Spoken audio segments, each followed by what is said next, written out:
हैदराबाद की पुलिस ने दिल्ली से चलाए जाने वाले हवाला रैकेट को बेनकाब किया। इस टोली ने जायद 900 करोड़ का धोखा दिया।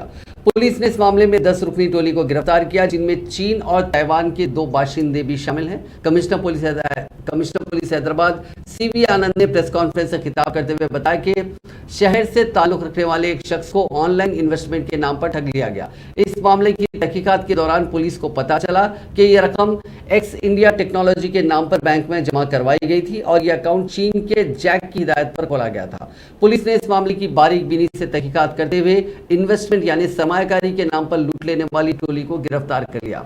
ये टोली भोले भाले लोगों से लूटी गई रकम हवाला के जरिए दीगर ममालिक को मुंतकिल कर रही थी। गिरफ्तार शुदगान के नाम साहिल बजाज, सन्नी, वीरेंद्र सिंह, संजय, उद्धव, नवनीत, कौशिक, मोहम्मद परवेज, सैयद सुल्तान, मिर्जा नदीम बेग, साकिन हैदराबाद और चीन के शहर लेक उर्फ ली स्विंग चिन के अलावा ताइवान के चिची चेन यू बताए गए।